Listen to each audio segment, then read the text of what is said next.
and welcome to the Junkyard Love Podcast.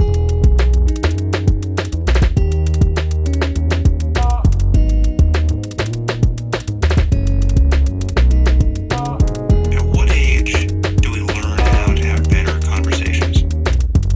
At what age do we learn to have better conversations with ourselves?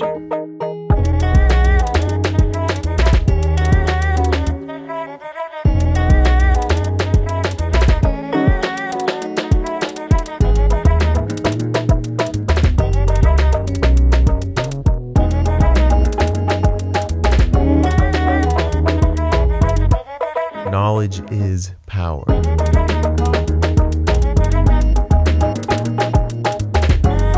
Reality is...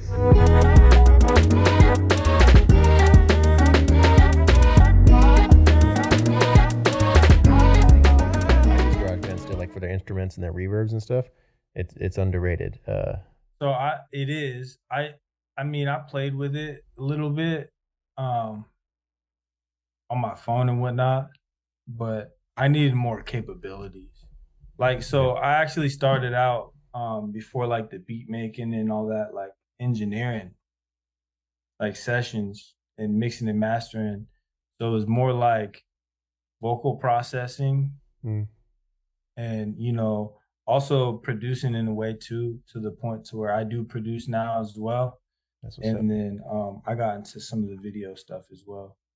Well, let's break it down. Let's start from the beginning. So people who don't know you, don't know what you do, they haven't heard of you yet, assume. Give them like a little bio, and then let's start back like when you started working with audio and learning about engineering and stuff. Let's start with that after you give a little bio. Yeah, man. Anyways, thank you. Shout out to you for having me on, bro. Yeah. For real. It's been a minute. Honestly, I'm surprised I haven't been on one before.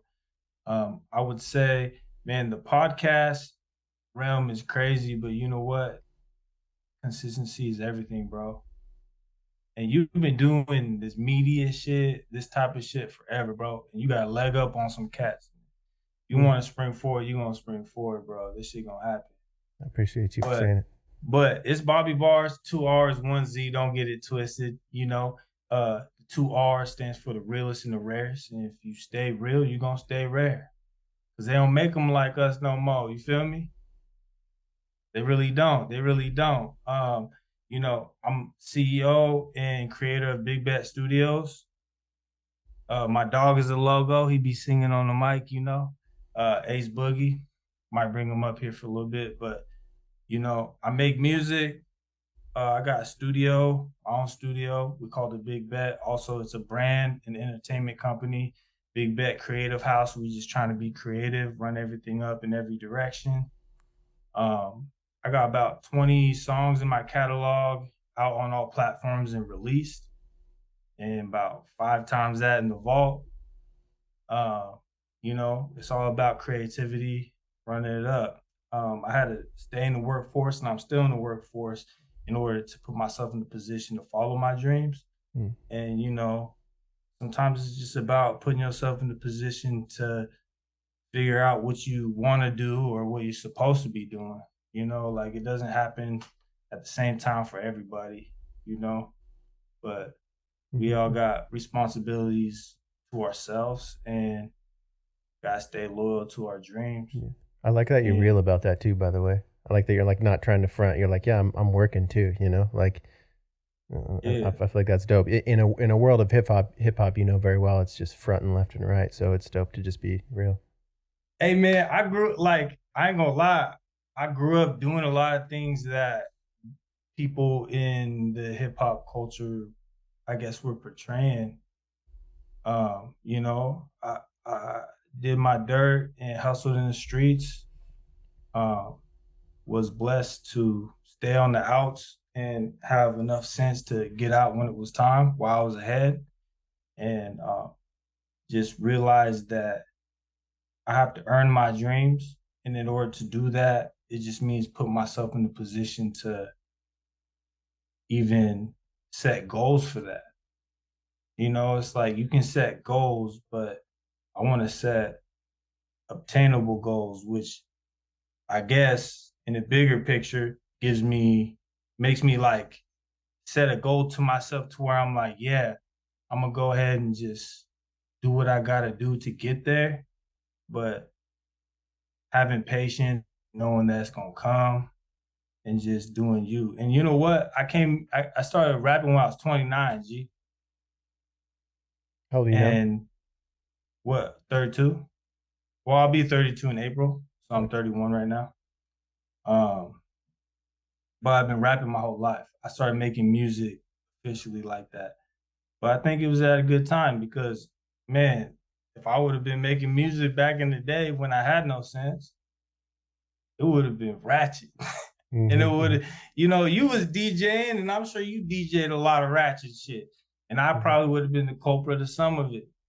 And not to say it would have been a terrible thing or a good thing, just that now it's just me and who I am. And Mm-hmm. I've been through some things. I'm damn near just spitting game on every track.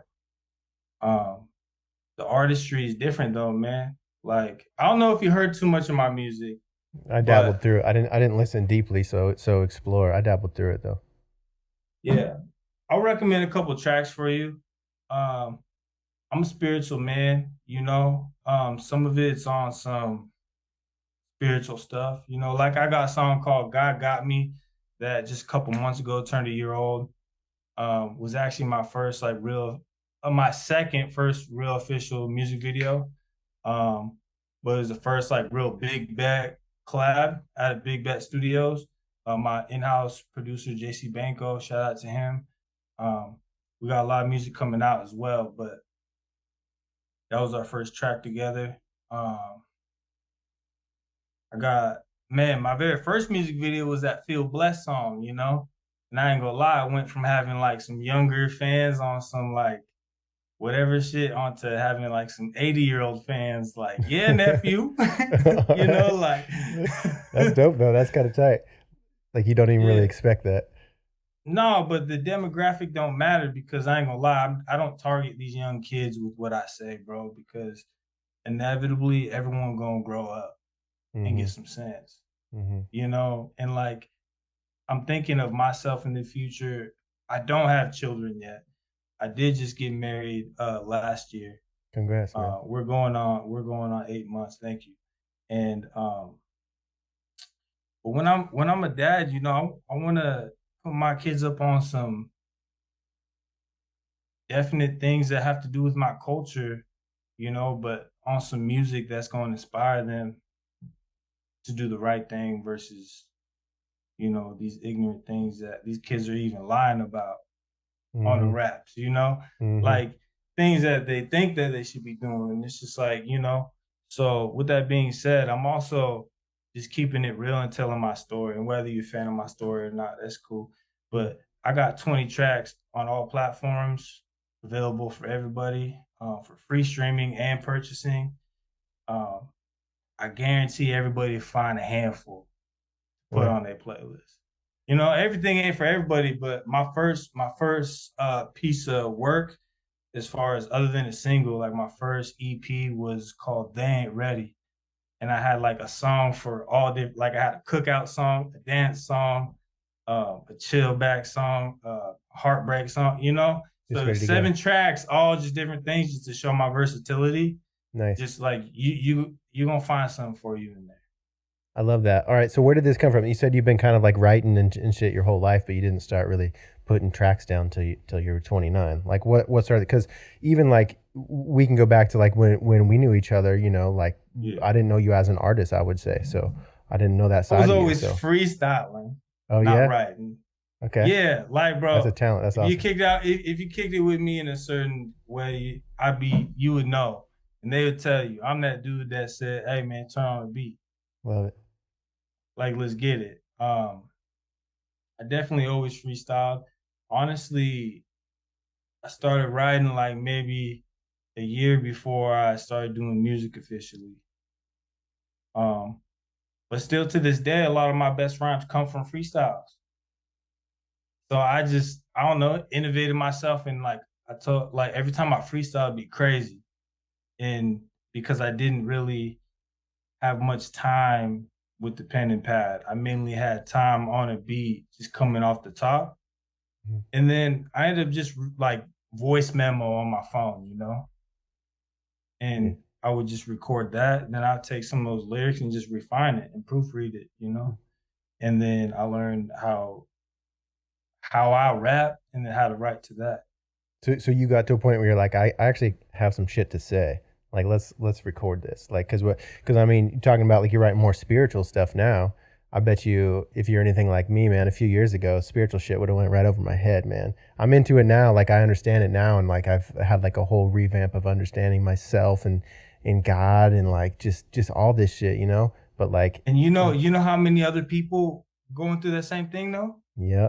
That's what I'm trying to tell you. Like, Great awakening, bro. Stay consistent and stay real. My fault to cut you off, but that's bro. That's how it is, Yeah. Like you grow. Everyone grows inevitably. At least grow up. Yeah. Get older and realize I need something. And when I say spiritual, it's more like just, man, stay in tune with who you are. And in order to do that, you gotta find out who you are. Yeah. But sometimes you gotta dig deep. It's different for everybody, but that's why I say I do music through all the emotions I've been through. You feel me? So I go back to stories from back then, like how I felt, what I went through, all the way to present day. Yeah, now you have like a little perspective on them. You can see them from a distance with a little bit of knowledge on them, a little bit of like grown man perspective on the thing. Exactly. Yeah. But yeah, what were you saying? Like a few years ago, you said that would have went over your head. Yeah. No. I was just saying, like, because me, like the way I write and everything now too, is like inevitably. I mean, other people, the word spiritual or like God or like any of that stuff, I know it's so loaded. Like if you don't know, like when I say that word, it has such a heavy meaning to everybody who hears it, and I get that, and it's a totally different word for everybody. It has their own individual characteristics, but I do think that there's definitely, and especially just as like an artist and a creator and like someone who has always kind of like lived out loud, there's for sure like a before and after of like my evolution as a person, like who I am as a man and just as like a human being. There's for sure like a before and after of like this spiritual understanding of the self, of philosophy, of like understanding like what happened to me when I was a kid and how it made me who I am today, and like how I can reject these things and like build up on these things and develop my character and find my own values and all that sort of shit. Like it was just like a few years ago I started like really stumbling into that. And so the reason why I ask and the reason why I like explain mine is because like I think it's pretty profound, bro. Like it's some might say it's just growing up. It's just kind of like being an adult. You kind of just get to a point where you got to get your shit together in a sense, sure. But I don't know, man. I think it's pretty profound. I think a lot of people go through it and they feel like they're kind of fucking losing it in the middle of it. And if they just knew that like, oh, actually, if I just buckle down, learn about myself, read some books, listen to some YouTube lectures, like I'm going to come out on the other side, with my artistry intact, so to say. I think regardless, it has to do with kind of like what you said, going back in your head through what you went through and learn from it. Like, even if you didn't learn from it in that moment, like realize, oh shit, what if I would have done this or, carried myself in that way or whatever, or, with that being said, I'm not living life with no regrets, but I'm still like in my head watching game film, watching game film on like, all right, well, if I didn't do it right that time, let's make sure I do it right the next time. Because any time that you spent that you didn't learn something is a bad investment. Like if you're going to invest any time into anything, you better learn something, if anything. Like that. Because, bro, like I've been through trials and tribulations. I've been through situations that you could call unfair. I've been through situations that you call unfortunate and fortunate. But I know how to count my blessings. You know what I mean? And with that being said, God blessed me with the strength to know when to quit. And when I say quit, I mean veer from negative things in my life that brought positive things like money and whatever. Can you expand on what do you mean by like veer from negative things? Like just trying to think like somebody else is kind of going through it right now. What might they correlate with? God gonna guide you down the right path. Sometimes there might be a fork in the road, Mm, I guess to make a long story short, the harder right over the easier wrong. mm, mm, You know what I mean? Like, it's easy to just give up on your goals. It's easy to just succumb to things, but it's hard to push through. It's hard to climb hills. It's hard to jump over hurdles. But accept that if you don't have the strength to jump over them hurdles at this point in time, that you're gonna do whatever it takes to get the strength to mm, jump over it the next time. mhm, Because inevitably it's gonna happen again because you're gonna live life, right? And it's just accepting that life is gonna throw you some things. And either you wait on that curveball or you swing too early. mhm. And when And you you just gotta swing too swing. early, it's easy to just swing early instead of just waiting on it because you're scared of missing that ball. You know? Damn, that was like three analogies in one. I know that was all over the place, Oh, but yeah, yeah. People are following. That's how it works. That's how podcast conversations work. You just share what you're going through, and sometimes it's working for somebody else that ain't exactly you when you're talking. So yeah, that's how but it I goes. mean, that's kind of why when you said that, I felt that way. Like I need to explain it a couple more ways, but Yeah. man, I just feel like you got to count your blessings, man. Um, and there's always a path, man. There's always a path for you. Hmm. You know. Um, Go ahead. Bro, did you so like? I mean, a few minutes ago you mentioned like, okay, you just got married too, and you mentioned you're talking about like your future son. I think that's really dope because I think a lot of people listening might not even think in that perspective, like my future son. I mean, that's like kind of the perspective changer that could change your life. That could change every like action that you do if you're thinking, how can this benefit my future child? Like, do you know like have you always thought that way? Is that more recent? Is that more coming with like just growing up and learning about yourself and stuff? Yeah, I mean, I know what I aspire to be. Yeah. You know what I mean? I aspire to be a good father, and I aspire to be one in the first place. But Yeah. to be a good father, Hmm. I aspire to bring in a, upstanding young man or young woman into this world and make sure that they know what they need to know. Um, so they don't make the mistakes I made, right? So that way they got one leg up. They gonna make their own mistakes, and we all know that, Hmm. you know. But I didn't make all the mistakes my pops made. And he told me a lot of the shit he did, and he kept it real with me. Um, I think I definitely will approach, raising my kids differently. But as far as like the way I approach everything in life is no regrets, bro. You know, not ignorantly going in like world star, no regrets. But it's like, you know what I mean? It's like I'm gonna do what I need to do and also what the fuck I want. Yeah. Like I Yeah. deserve it and I've earned it. Yeah. And there's nobody who can tell me otherwise. Hmm. Like I'm doing what I need to be doing. Yeah. And so with this music stuff, the goal is obviously to have it be a future, but man, it's an outlet. And the way the music business is now, it's a whole business. Like um doing music at the capacity I would like to um isn't something that's just a pastime. Yeah. It's another job you're taking on. Yeah, for sure. But it's more than just the music, cause like I got the merch for sale. I do the comedy stuff. I got a little slogan like "What you're not gonna do," you Yeah. know. I got the gear, the show money starting to come. The merch money starting to come. People starting to book me. Feature money starting to come. Hmm. And I'm almost 5 years in, man. I ain't gonna lie. My wife told me this story about this. It's like a Japanese like bamboo tree or whatever that they plant in the ground, and it takes 5 years for it to even break the soil. But you still have to nurture it underground, hoping that in 5 years it's gonna grow, even though you can't see Hmm. nothing. Yeah. You're supposed to just have faith on it. You can't keep digging it up and make sure it's growing, bro. But after that 5 years, like it grows in a copious amount of feet per year. Exponentially, yeah.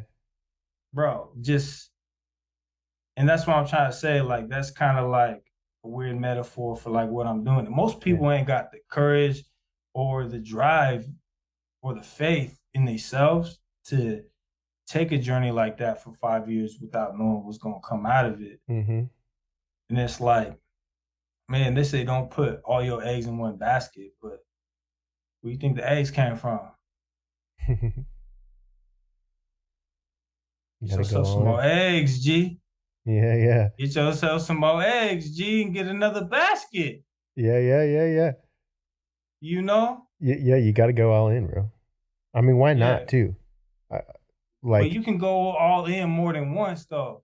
And it's all about doing it in the right way. Well, and it's not like I mean, like we think of the word failure is almost like it don't really exist, I feel like, in our circles. I mean, to outside people, they think it does, but it really ain't really a word to us because it's like what do you, like if you're not at the top of the Spotify playlist at the end of 5 years, it's like what, you didn't just take 5 years of straight up learning every day.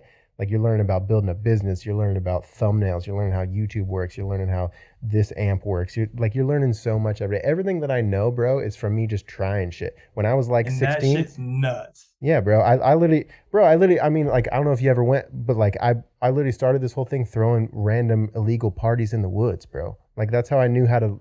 I've been to a couple. Yeah, like that's I started doing that stuff. Nobody taught me anything. It's just like you got to keep trying. And it's like maybe I didn't hit the goals that I wanted to hit, or maybe I was aiming for different shit. But like, look at all this stuff I know now. I learned all this stuff from just trying, bro. Just throw it out the wall, believe in yourself for half a day, and just do it, bro. Just do it. Yeah, and then I saw you DJing at the clubs and the bars. I've been to like 2 weddings you DJ'd at. Like, come on, man. Yeah, I mean, crazy stuff like that. And the thing is, bro, with me, it's like it's not even like if you ask me at any point in those, like, hey, do you want to be a famous DJ? Like, what are you trying to do? Are you trying to make it? Me, I'm just like, I just love DJing. I just love doing this. I'm just trying to take it day by day. Like, there's a lot of ways where I think having your sights on a goal is helpful, and there's a lot of ways where I'm like, maybe I could have had more opportunities if I was a little more clear on my vision. There is aspects of that, but I don't know, man. Sometimes I look back, I'm like, you know what? I made it pretty far. I'm doing all right by just working, just doing my thing. Yeah. Do you still DJ? Yeah, definitely. I'm not playing as much. I'm not like in clubs and bars and stuff. I just don't have like a ton of urge to do it. I just want to be in bed by 9:30. You just taking gigs? Yeah, but I'm doing like corporate stuff, random gigs. I fly out like a couple months ago. I flew out to LA to DJ like some cage fights, like random stuff like that. I'll get booked for. So it's dope. I still get to do like some really cool DJ stuff, but I'm not out in clubs every weekend or nothing. But nice. That's what's up. At least you still get to like get your fix.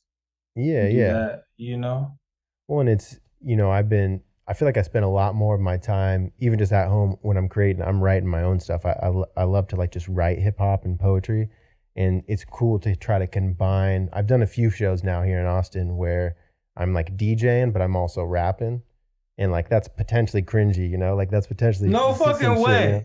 Shit, But I've been rapping. Oh yeah, dude, I've been spending a lot. That's what I've been spending a lot of my time doing is writing and rapping, bro. Is it? You didn't send me anything then. Is it out?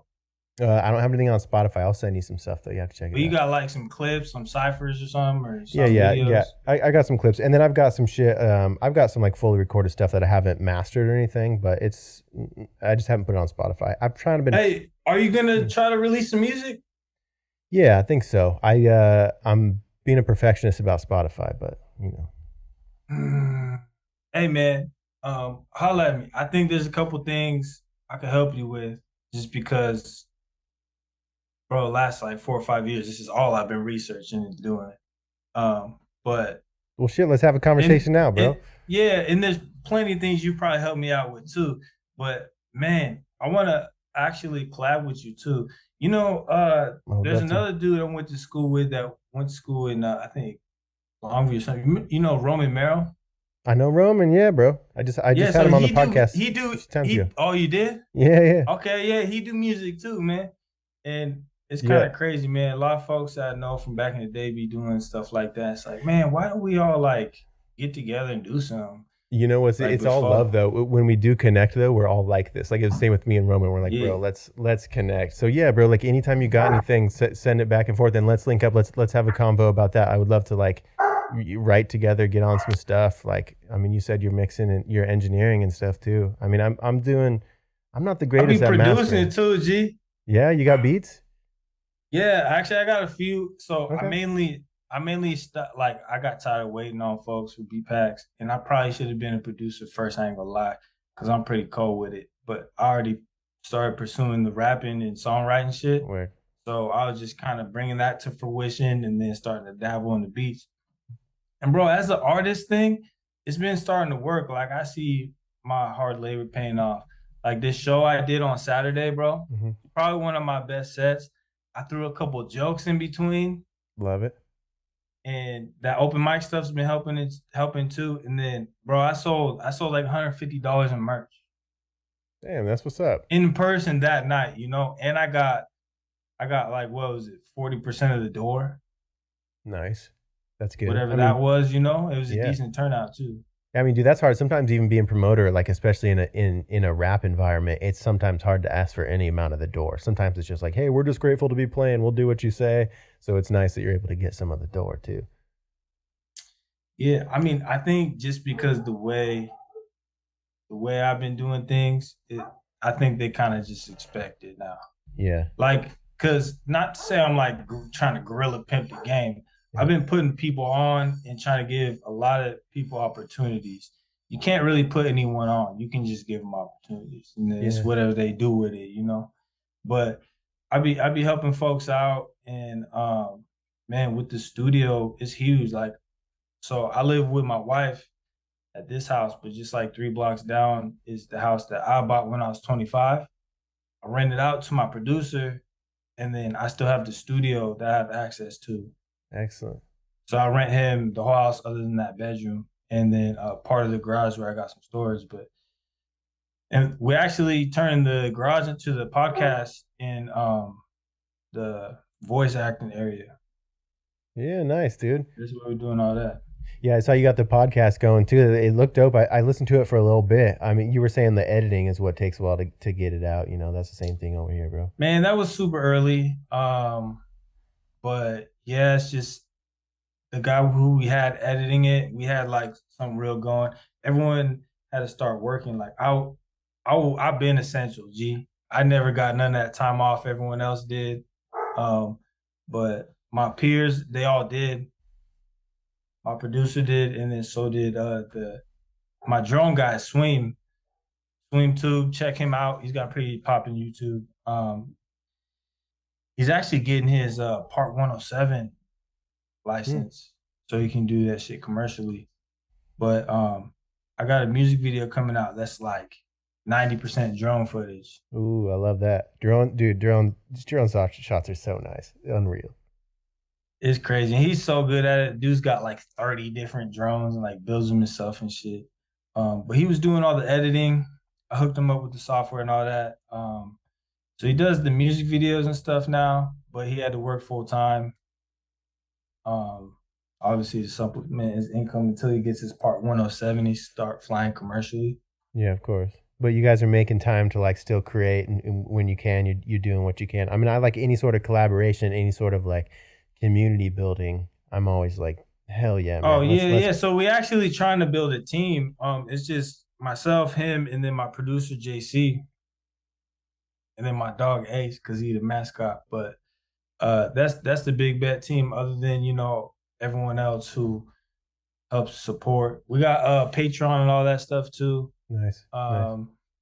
I need to start posting on there more. But it's Big Bet Studios on there. It's part of it. Um, It's part of it. Posting, man, is like keeping up with all the social medias. You know, you heard of Chat GPT, this new AI, the new algorithm. You heard of this? There's going to uh, be basically, I bring it up within this next year. I feel like we're going to have some help as creators and people. There's going to be more options for us to like basically make YouTube video, write the description, write the title, hit click and it's going to populate to all these sites and like make it the right size and all that sort of shit for us. I think that's coming this year to make it super easy for us creators. So we're on all the platforms, but we're just, we're only taking an hour instead of all day just to post to all these platforms. Technology's coming. Yeah, but it'll just get more complicated. Always Like does. as there's, you know what I mean? Like as the sizes changed and the shit changed, now there's gonna come out with AI to help you do that, but then it's going to upgrade, and then we're gonna have to Yeah. change it to, you Yeah. know what I mean? Then you got to learn how Like to use the AI properly. It's like it's a whole new never training. ending. It's never ending like that, bro. I'm pretty old school, bro. I wouldn't have no social media if I didn't have to as an artist. Mm-hmm.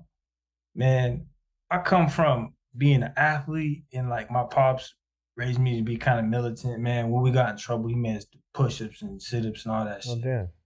and say yes, ma'am, yes, sir, whoop, whoop, you know. And I come from a little bit different background, but I think judging off of where I was raised and where I lived, you probably wouldn't guess that, you know. And I got a song coming up January 4th called Hold It Down. And it's kind of like a Black History Month type song, but like it's my story on, social inequality and the struggles of being mixed race kind of. Mm-hmm. Like people tell me I'm too white to be black or too black to be white, but who the fuck is they to tell me who I am? You Just know trying what to I make you feel mean? like you don't fit in somewhere. Yeah, but with that being said, I think just the way I handle it, not saying everyone does that way because it can be tough for a lot of people. I understand, but it made me in tune with myself. It's like who are they to tell me who I am or who I'm not? I know who I am, what I embrace, and I've been me my whole life. I ain't never changed for no check. I ain't never changed for no fad. It never changed for no click. This is me and who I always be.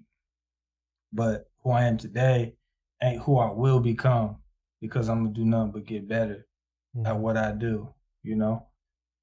Therefore, no one will ever be able to do what I do because only I do this. And I advise everyone else to do the same. Be the best they can be at what they do. Mm-hmm. You know what I mean? You can't even put a title on what it is I do because only I have the capability to do it. Constant growth. Have you always had a growth mindset? Is this like, did your parents help you build this when you were young? Like, have you always, because there's like a fixed mindset versus a growth mindset, I feel like. Um, I think a lot of it came from like playing sports and shit, Mm. But my parents didn't necessarily grind that into me.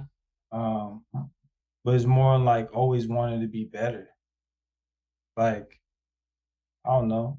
Like I said, I'm a spiritual man as well. I treat others as I like to be treated. And, I believe in being kind and, good karma and stuff. Mm-hmm. It's about growth though too. Like I want to be the best I can be. I think I just been in tap with reality. I know that I can only control what the fuck I can control, G. It's not like things are against me. I think of it as like shit, I'm supposed to go through this because if I continue to get weaker, then life just gonna beat me the hell down. But bro, that's why I pointed out, because like what you got something that's like really wise. Like you like this your ability to do that and be like no, I'm not taking no for an answer. Like no, I'm not that. I'm gonna grow more every day. Like who you knew yesterday ain't who you know today. Like that. Like it takes people years to even like awaken that or even discover that within themselves. So it's like I feel like you even just sharing your story, and especially through music too. Like you probably had the same thing when we grew up. When we're listening to artists share their story, kind of the same thing. It inspires us and helps us kind of like see that vision of our own life being a growth mindset, from other people sharing their stories. So it's a beautiful thing. I would say there's not like a whole lot of shock value in keeping it real like that when you don't live in like, a hood where there's crazy shit going on like we heard growing up. But with that being said, man, I think if you really listen, like I've been real. I keep I keep it real and I do nothing but tell my story. Like my pops told me, he goes, man, he goes, what you do is so complicated, but so goddamn simple at the same time. You ain't doing nothing but telling them what you did or what you went through, you know? Exactly. Exactly. On some shit like, I'm just like, yeah. He's like, bro, he's like, son, you just telling your story. And I said, exactly. Because if you live in life, you ain't never gonna run out of content, G. As Yeah. long as you keep it real, you ain't never gonna run out of content because every day is something different. And you know, they say it's what you make it. Life is what you make it, but it's honestly what you perceive it to be. If you perceive things to be terribly bad, then A. But you also gotta like not just be perceiving life as what it is in that moment until you can have that mindset to step back. Because you know how people they get older and they're able to step back from situations from the past and then look at it and learn from it. But if you can do that in real time, Yeah. growth is crazy, Yeah, bro. don't wait till you're older, bro. Exponential. What'd you Yeah, say? you can learn how to do it. Exponential growth, man. Yeah, yeah, yeah. That self-awareness, bro. A lot of people like that self-awareness is a profound thing to like really notice, man, like, wait, hold up. I'm responsible for this? Like my actions are why I'm where I'm at? Like the things that Well, I think about are what create my future. You know, that's heavy because that's a big responsibility to take on and truly accept, but I feel like it's such a freeing thing at the same time to really I know, like, think man, my people mindset's my just responsibility. yeah, facts. I think people just trying to always tell me like who I was or who I wasn't, just like made me make some vow to myself that like I was always gonna stay true to myself, whether other people thought I was or was not. Like I'm not gonna let someone that say, "Oh, you're white," so I'm gonna start acting white, or say, "Oh, you're too black." Tell me I'm Mm-hmm. gonna start acting black. I'm gonna be me. Whatever I am is me. You know what I mean? I don't need to fall under no stereotype. But with that being said, I had to stay tapped into who I really was. It's like, oh, am I what they say I am?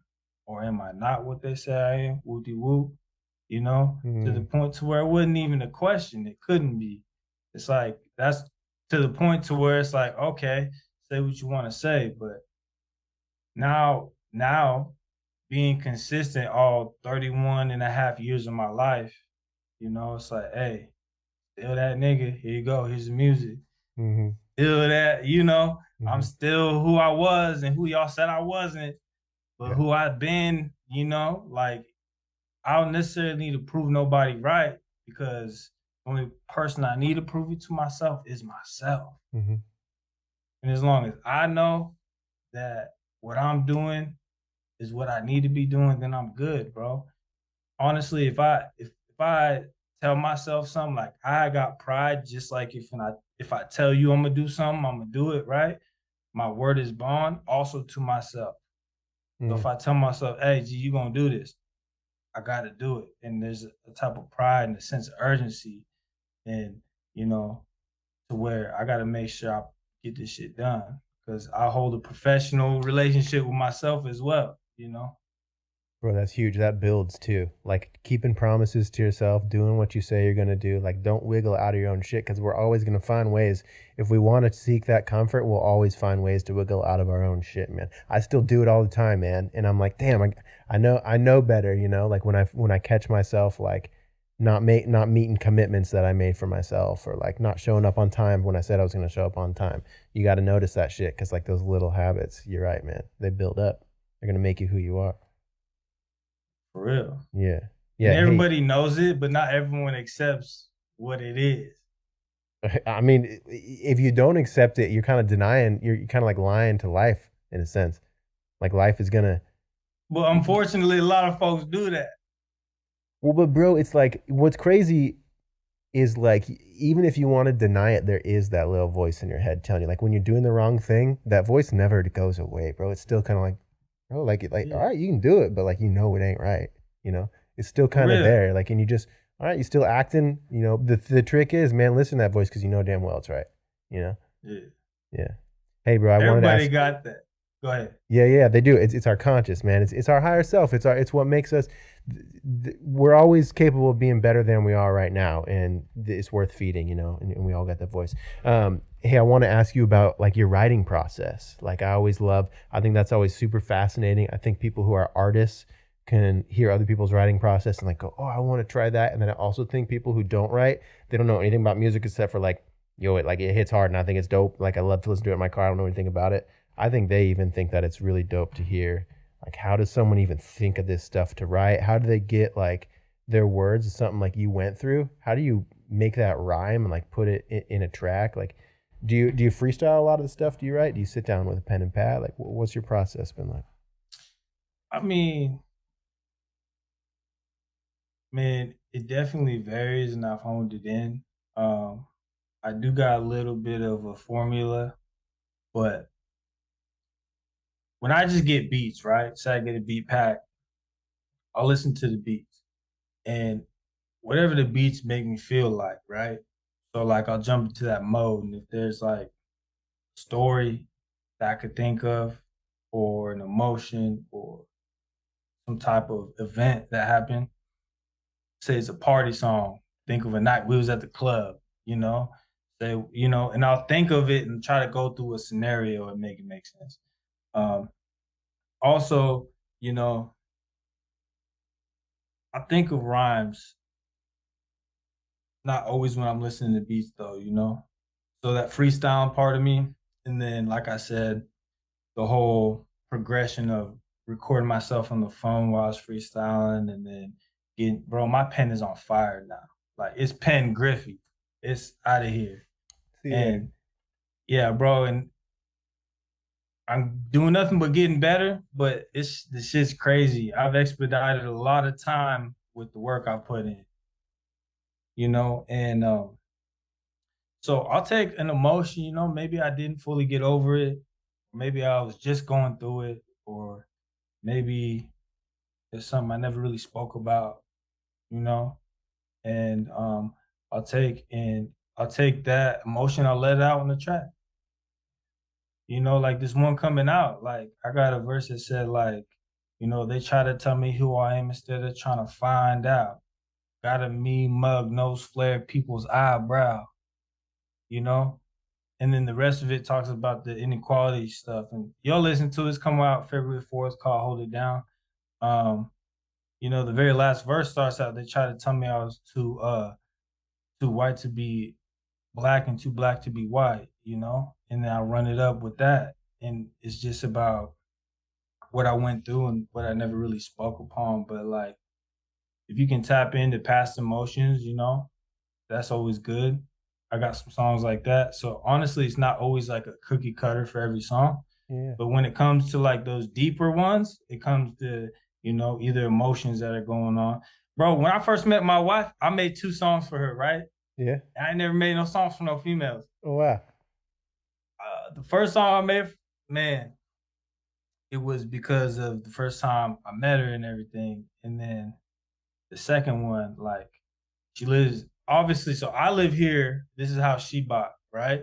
I bought the other house down the street. Now she bought this house after I did like a couple years, um, and been seeing her around. Saw her at a wedding, and I ended up getting a ride home with him. Getting her number, planting my seeds. Yeah, yeah. Things like that. Long story short. But bro, I was like on my way home and it was raining. I was on my Ray J shit. Like if I had fun with type shit. Like if you're going through That's something in dope, a though. moment. So the way this is what I always look at life. I try to be as efficient as possible. So if I can put myself in the position to capture any vibe or any emotion at any time, Yep. I'm gonna win. And That's what an artist bro, does, bro. That's what an artist man. does. And that's what I'm trying to say is like I got a studio here at this house and at that house. So at any time I can record and lay down whatever I'm feeling. Like if my coworkers give me shit that day at work, my coworkers is fucking me, my boss is fucking me, I come home and rap about it. Yep. Say, someone hit my car, I come home and rap about it, or at least take that energy and put it into something, Mm-hmm. Mm-hmm. or in that way it's therapy. Um, Also, you know, when I feel on like just some bouncy, like whatever, like a lot of times I picture the music video in my head. Maybe not even necessarily the music video, but like the scenario and Yeah. like Or even like yourself in the music video. Sometimes I'll be picturing like if I was in the music video, the song was done, what would the music video be like? I'll let myself do that, and sometimes it'll help me just totally vibe the fuck out of the song. like as if my raps were narrating a movie Yeah, word. Yeah. or a book, you know, whatever it may be. Um, but that I try to tell a story like that. And I be doing that so fluently, and the way I be rhyming sometimes is crazy. It's Bobby Barrz, and I know I hold myself to that standard when I say Bobby Barrz for me to come out with these crazy ass bars. But I'm not out of this world as far as thinking like trying to do this ABC rap and shit. Like I am very clever, but most of my shit comes from real life, true things. You know, I'll put people on game. Like a lot of times I'll say how I move or how you should or shouldn't move. You know, like you gotta have, you know, faith in yourself, you know, you gotta trust in the process, see where it goes and where it takes us type shit. You know, but I be rhyming my ass off and coming up with these crazy schemes that just it's like, oh shit, that was smooth and it was game. You know Yeah. what I mean? I'm not trying to like Mary Had a Little Lamb these cats or Dr. Seuss them either. Yeah, yeah. Rhyme just because it rhymes. It's like you're trying to communicate something too. Yeah, and so I guess so the way I be rapping too, I be articulating to the point to where it's like you can understand what I'm saying, or you could just read my lyrics even and understand what I'm saying. Mm-hmm. Other people would just be rhyming to rhyming and they just rhyme without even making a whole sentence. Well, yeah, a lot of people. It's interesting to see. I mean, because I've been getting better too, so I can see like old mistakes that I made too. But it's interesting to see the things that people apparently don't hear. It's like, bro, like if you hit play on what you just showed me, do you think that sounds like don't that sound off to you? Like where they're like they're rapping off beat, or they like don't have because a lot of times you got your piece of paper in front of you and you're like, all right, I wrote exactly this. I'm gonna say it word for word. But like sometimes it ain't enunciated right. Sometimes you got to get rid of that word. Sometimes you have to like make this word more of a slang. Sometimes this one has to be the, and sometimes you got to say like the, you know. Like so you just got to work with, and that comes with feeling it as you're writing it. You know, it's not like cookie Yeah, yeah, cutter. yeah. It's just fluid, bro. It's music is fluid. That's what it is. But you gotta find your rap language. Yeah. Like Oh, what you mean your by that? What you mean? dialect. Your dialect. Yeah. Like you feel what I'm saying? Like Yeah. I know what you're saying, taking out like the I or the had or was, like something take and it's all about syllables. So the way I write is very symmetrical and to the point to where like my cadences rhyme. Yeah. Like my Exactly. cadences flow in a puzzle to where it's like even if I'm not rhyming, it feels like I am because it's a melody. Yeah. You Yeah. feel what I'm saying? Yeah. So it's like so. There's a philosopher, Terence McKenna. He talks pretty heavily about there's silence in between words, and that articulation of the silence is what makes the words what they are. So like he gives this example. He's kind of a dorky guy, but he basically starts talking gibberish, but he enunciates and he pauses. And he's basically saying you kind of understand the emotions I'm trying to communicate. He's like he like does weird shit like that, but you say it in a certain way that it's communicating something beyond the words. And so yeah, like that's the same thing with hip hop. And I like, dude, I like how you said like, what'd you say, rap language? You like learning your rap language? It's not even just hip hop, bro. It's music in general. But I think it's your own. I think we all like when I'm writing hip hop, like I'm such a fan of hip hop, but like I would hate for myself to inadvertently be trying to mimic someone. So like I want to find Jake's hip hop language. Like Bobby, you want to find Bobby's hip hop language, right? facts. I do want to, but if I subconsciously emulate somebody in any way, shape, or form, that ain't got nothing to do with me trying to be like somebody. So inadvertently, that's cool. Cause motherfuckers been like, oh yeah, you sound like Cube, you sound like Nipsey, you look like this, whatever. I give a damn. I'm just trying to do me. Yeah. And if I sounded like Cuz for some reason that Yeah. just happened to be, You know, people say that sort of, they mean it as a compliment, but like I never know how to feel about that. Like when they're like, oh, you sound just like so and so. I'm like, All Thanks, right, but like I wasn't trying to. Like I don't know where to put that comment, but like yeah, it's something. It's dope though, I man. know. It's really.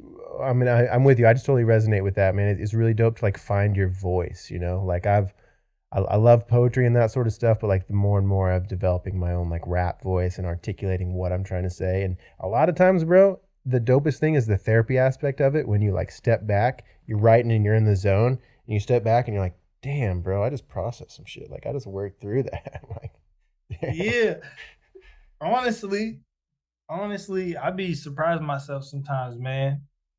That be the shit. But like, man, when I first started getting on the mic, I thought I was just gonna be a recording artist, you know? Like prior to 2022, I had never performed on stage ever. So all of 2022, I was kind of just honing that in. And I was still making a lot of music too. Um, I got a lot of performances under my belt and quite a bit of time on the mic now. And I'm starting to get paid for it. It feels good. And I actually really enjoy it. The first few times getting on the mic, hearing myself back in the headphones, like when it was some real shit, I'm like, damn, like being a fan as I'm spitting it, you know, I'm like, ooh, you know, that shit sounds so good. Like Mm, to the point to where it's like, oh damn, you know. But man, this journey has been great and I don't foresee it ever quitting, man. Um, I think this big bet shit is forever. Um, this music shit's forever. I've already laid down a platform that's continuously growing and giving other people opportunities. Um, and man, I just lead by example, G, to be real. Like I'm starting to manage a couple folks, starting to promote for some people, also booking some folks. Like because they see what I'm doing for myself, they come to me for the service. mm-hmm. Well, I think how you You carry know? yourself says a lot too, man. I feel like that's Yeah, probably like, probably just because I don't play and I'm not trying to. I really don't really need to be taking nobody's money like that. You mhm, know, I'm doing it for the art and for the growth. And, you know, I love to build a team of strong players who want to play with me, mhm, you know, so we can go to the ship. And not to say I'm not going to help somebody else who might not be strong at that very moment, but I see things in folks and I also see things in music and I see things in life that other people don't necessarily got the vision for.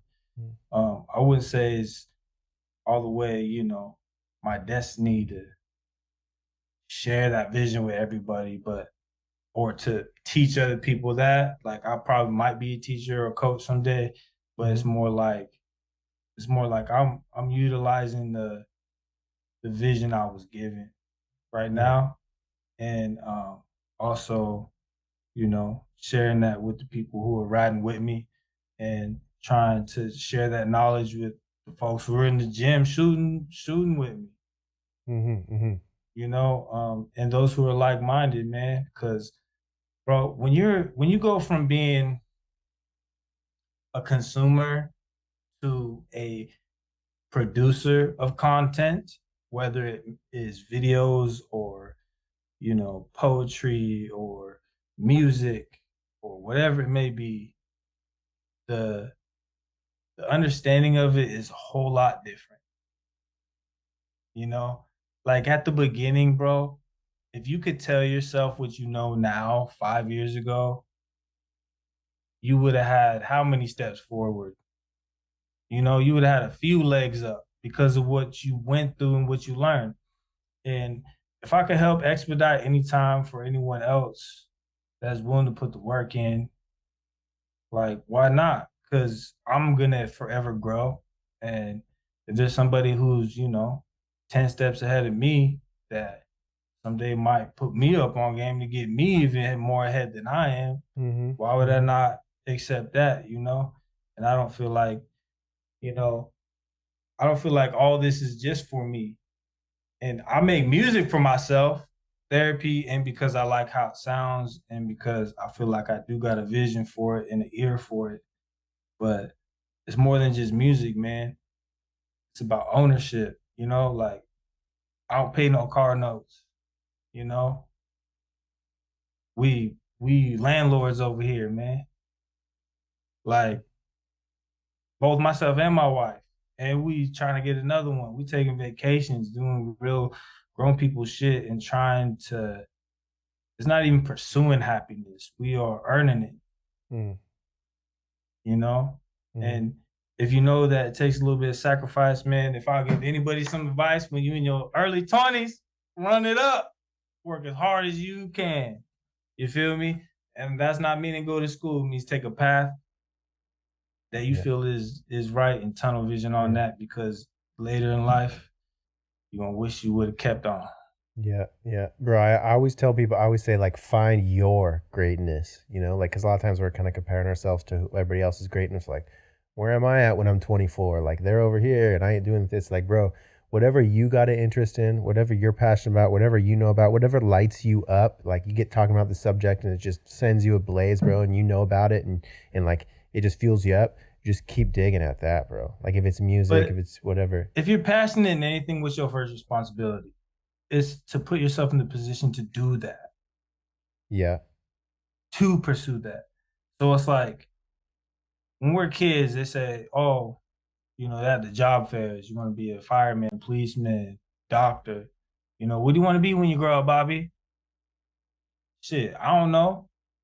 And whether I know then or not, think about what's going to stop you from pursuing your dreams once you do figure out what you love, right? What's going to stop you? Money, rent, baby mamas, whatever, right? So put yourself in the position to follow your dreams. Or if you don't know what you're doing right now, if you don't know what you're going to do with the rest of your life, if you don't have a passion yet that you know of, you haven't found your calling, put yourself in the position to answer that call when it comes. Mm, You know what I mean? You think I woke up and said, oh, I want to go work for a paper mill. Nah, I was over there for over 6 years, man. I still work in the industry in the work field, man. You worked at Warehouser too, huh? yes, sir. 5 years. Yes, come on, Graveyard. man. We didn't wake up and say we want to do that. It's all about doing what you're Mm-mm. supposed to do, right? And I'm not doing it because Uncle Sam's telling me. I'm doing it because I want to follow my dreams. Ain't nobody gonna give it to me.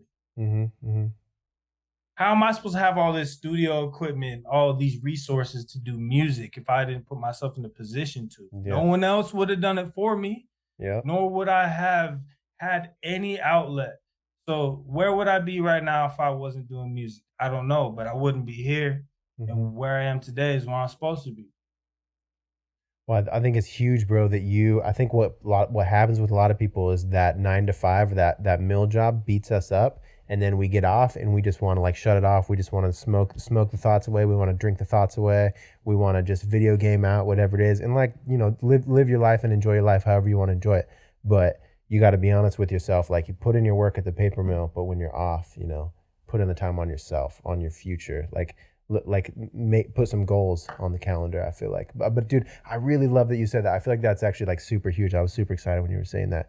Like, set yourself up to answer the call. Because sometimes we're like, man, what's my purpose? That was like, smooth. That one was smooth. yeah, that was good, bro. That was beautiful. I love that, man. Please chop that one for me. Oh, 100%. That's a clip right there. Clip it. I got to tell myself. I hope I said it smooth clips. enough. I hope I said it smooth No, enough. it was beautiful because I really do believe in that. And you know what? Even me, bro, when I was younger, like, I couldn't even see. I didn't even give myself, like, I was hard on myself, and there was ways where I could have been a little bit more delicate with myself in a way, and I just say that because, like, I'd be working Monday through Thursday. I'd do 410s graveyard, and then on the weekends I'd be either working clubs or I'd be driving to Portland to go to audio engineering school, and, like, in my head during those times, I'm dreading every night I'm at work, I'm dreading it. I'm being, like, negative to myself. I'm like, man, I just want to be doing this. I ain't doing this. But the thing about it is, like, I was doing it. I'm working on it right now. Like, bro, like, literally, like, I'm doing the thing right now. I'm putting the time in. Like, yeah, maybe I'm fucking, it's 3 o'clock in the morning and I'm stapling some industrial stapler to sides of lumber, but in 6 hours I'm driving to Portland and I'm learning about mixing and mastering and, like, this kind of shit. So yeah, bro, I love that. Like, put yourself in the position, and then also, yeah, just be easy on yourself if you are doing it, bro. Like, put your time in, get your money, pay your bills, keep your girl right, keep your family right, keep your kids right. Get your dog fed, keep your lights on, and then the rest of the time work on that goal, work on that future. I love that. Yeah, and the more you solidify everything else, the more you're able to delegate time to other things and putting yourself in the position. It's all about, when that opportunity and preparation meet, bro. Mm-hmm. Mm-hmm. It's man, there's so many people who had opportunities they wasn't prepared for. And I think all I want to do is make sure I am prepared for what will come. And the fact that, I control what I do to make that happen or to move forward, like I think that, man, I'm set up for success. And it's a slow grind, bro. Look, I'm not on the XXL cipher this year. You know what I mean? It's not crazy like that. But I'm out here not doing money necessarily. I mean, doing music for money and revenue like that. It's a passion that I put myself in the position to pursue. It is something I feel like I should have already been doing. But the capacity and the quality that I'm able to do music in and produce music at is not where it would have been if I would have started before I was prepared. Like prior to being situated, it's like sit back, let me get situated. Sit back and watch a real nigga demonstrate it. And now I'm just demonstrating what I prepared myself for. You know what I mean? Like living life. Honestly, if I wouldn't have lived the life that I did, not say I wouldn't have content, but you wouldn't have the content you have today, and you might not be hearing me speak, might not be listening to my music. But I think ahead, and bro, I'm trying to leave a legacy. I set myself up to where a lot these songs are forever, man. And they may not all pop right now. I got some bangers, But I think the dopest shit is that my whole catalog from beginning to end is out on all platforms, other than the ones I scrapped and what's not out yet, because the vault is pretty heavy right now. But I got 20 songs out, in the last, 3.5 years. I stayed consistent, and you can see the growth. You can see the growth. What's crazy is I'm getting more and more fans and listeners today. But like my third most streamed song is my first song I ever put out. Because people keep going back to see where it started from. Yeah, yeah. You know what I mean? And whether, man, to tell people whether it's good or bad, because you see people, oh, I'm just a SoundCloud rapper. Oh, I'm just doing this, doing that. Man, bet big on yourself, man. Because ain't nobody else going to bet big on you until you prove that you worth betting on. Because if you ain't going to bet on yourself, who else going to bet on you? Mm-hmm. And when I say bet, somewhat a calculated risk if, don't spend too much money, but bet on yourself with time, effort, and thought, like think some shit through. It's not just gambling. We just throw money and throw resources at. It's about calculating what you're doing and then betting big on it to the point to where it's like you can't deny it. You can't deny it. It's there. Bro, the work shows up for itself. It's like when you go to hit submit, when you go to hit post on that song, like at last, like how many hundreds of hours really went into that song of like editing it, writing it, getting it right, the ad libs, producing it, everything, you finally hit post. The reason why you're going to believe in it is because you put the time into it, and like it speaks for itself like that. Bro, I got songs coming on this next album. 2 of them were recorded like 2 years ago. You know what I mean? Mm-hmm. It's just like about what makes sense. And when the time is like, sometimes it's tweaking this, doing that, or finishing this hook or this little piece there, or what project does it go on, or is it a single? Yeah. Like, I got one that's all in-house produced. It's going to be 5 songs. and they were all executively produced by me and co-produced by me. But all the beats were mainly produced by JC Banco, which is my in-house producer. He's my homie and my business partner. The dude on the podcast with me. Oh yeah, that's what's up. That's Yeah. dope. Yeah, man. I mean, it's dope to get better. It's dope to improve. So what's your, I mean, like obviously like rapping's your thing. I mean, that's what you want to represent, but are you just going to keep getting better at producing, making beats? Like you're just going to keep doing all of it, just getting better? Yeah, bro. My passion is actually producing. I ain't gonna lie. Yeah. Music in the whole, like I want to executively produce too. So I'll be sending out reference tracks, all that. Because Yeah. I ain't gonna lie, I wish I could sing. I can sing a little bit. I got a little I call it hood hymns. You know, like Oh yeah. Hey, like but on some hood shit a little bit. Melodies like that. I don't be doing no like ballad type shit, but my buddy Willie Beeman, he got these crazy riffs. He got a voice like a flute, you know. Yeah. And a few other people who be singing some hooks and stuff for me. But the thing is, if you can communicate, if you got the idea as like the writer and you communicate, bro, all right, then do this with your voice, then that's what's up. Like you don't always have to do it. If you can communicate it, that's part of the gift too. And I do communicate it. Sometimes I just record it myself anyways, just to not lose that vibe or what I was feeling at the time. Mm-hmm. You know, and then I'd be like, sometimes I will or will not use it as the reference track to send to the artist that's gonna sing it. But like when I got a certain cadence or a melody, it's like, all right, then do your own thing and do the riffs on it. But like, this is what we're doing. And I'll send the lyrics and everything. Like I've done that a few times now. 2 of those are actually gonna be on the next project. I be ghostwriting too for a lot of people out here. Yeah, I be ghostwriting. I sell songs, I sell verses, I sell features. So when like I be selling hooks, like just written hooks without me doing them. I'll sell hooks with me on them.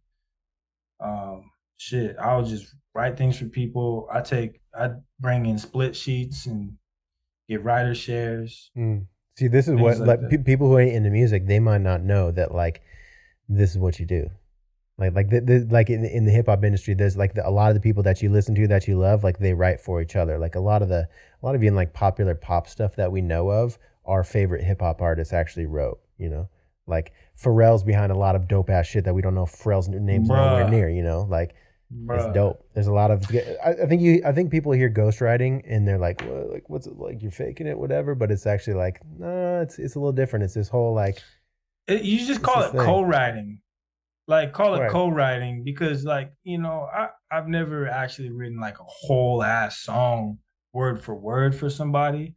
But think about it, like if they know who they are as an artist and it's not some label really controlling what they're saying and their exact image, like you can write them a song and then they'll take and add to it, you know, for the most part. But when it comes to like, say like a beat I produce or something, and there's a certain cadence that goes with it, you know, for a hook mainly, like, yeah, that'll just be written. But most people let their pride get in the way, like, oh, right, blah, blah, blah. Well, think about it. Like, people don't learn that there's so many hands and so many songs that people don't realize until they get signed. You know what I mean? And that whole time that they had mediocre music was because they had this pride that, it's all me. But it's like, if you took a little bit of constructive criticism on change a couple words, it could have made the difference. Yeah. You understand? That one little pocket that you fucked up on the beat drop could have been different. You never know. And you could have found that new pocket by just someone who was chilling in like someone's little brother who was chilling in the studio that day. Is like, yo, like it kind of sounds weird like that. What if you did this? And he just suggests that. And then something like you see him, you know, in 2 years, you see him on the song credits because he just said like, yo, what if you did this? You know, that's kind of how it works, man. You're trying to, like as an artist, you're trying to just create the environment to where the muse could flow through the conduit, you know, and the artist is the conduit.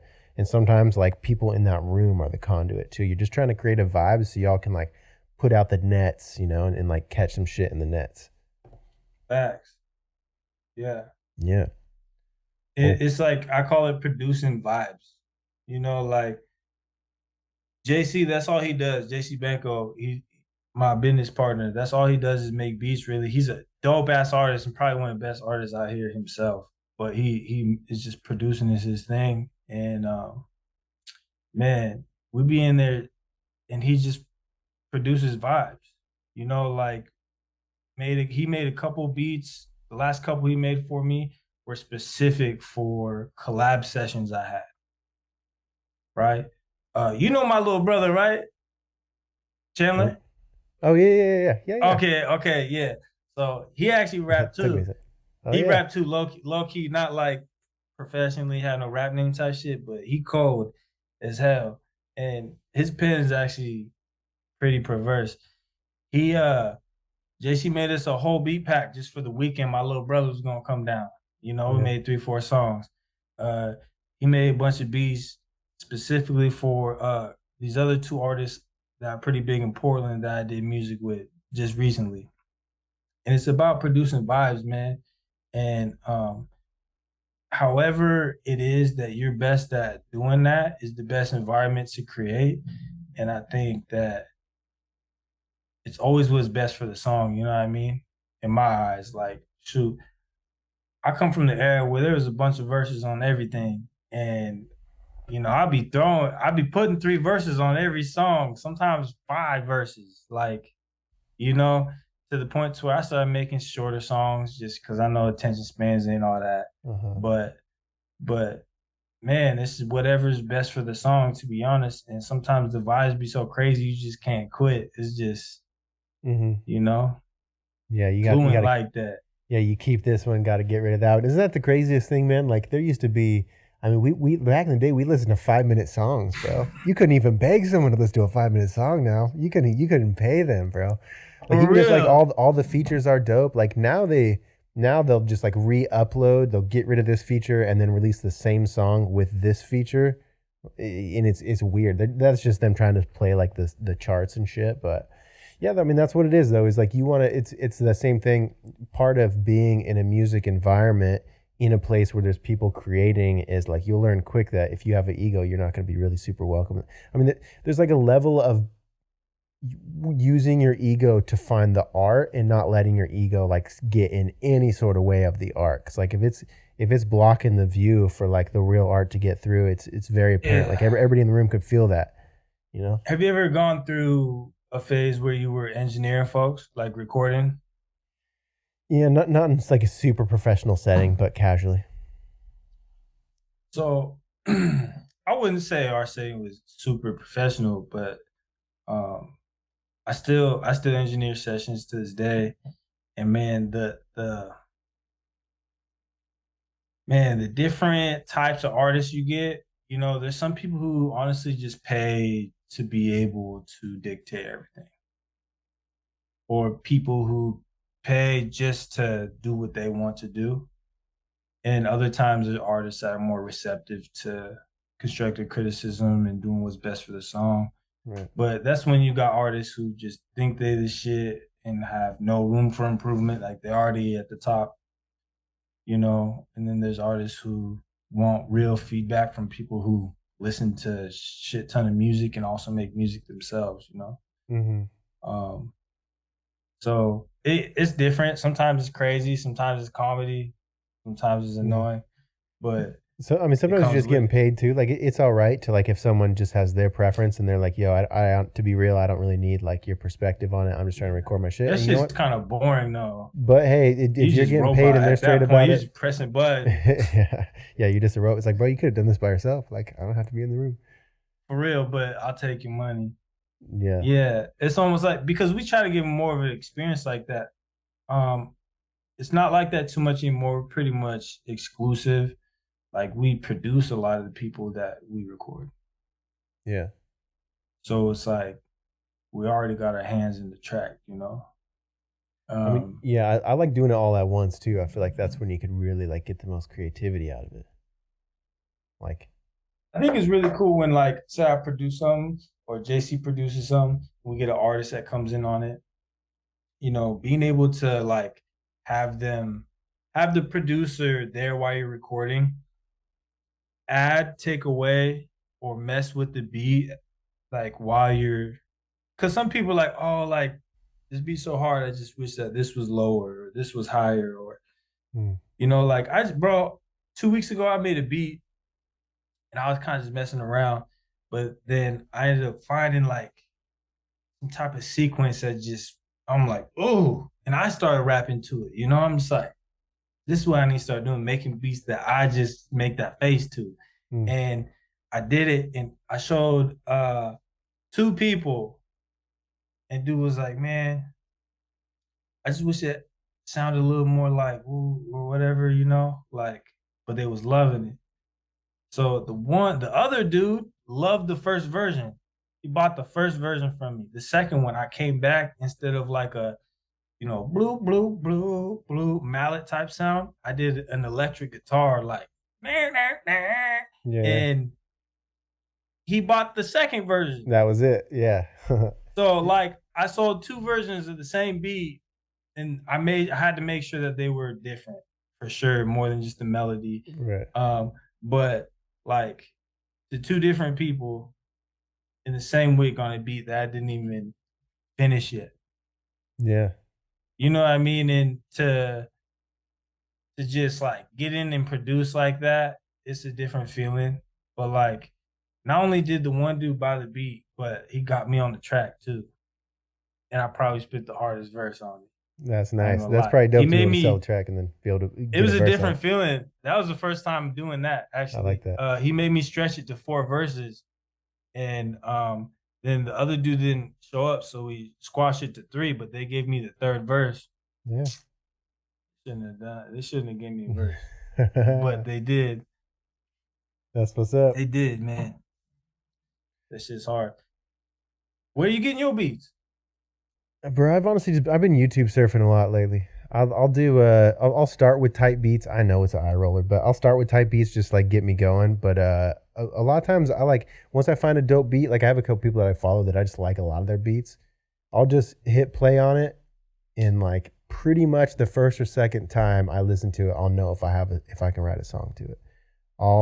What I do is I'll literally put headphones in, I'll go on YouTube, hit play. If I think, all right, I got it, I'll get a piece of paper, I'll grab out my notes on my phone, and then I'll just spend like the next probably 2-3 hours right until the end of it.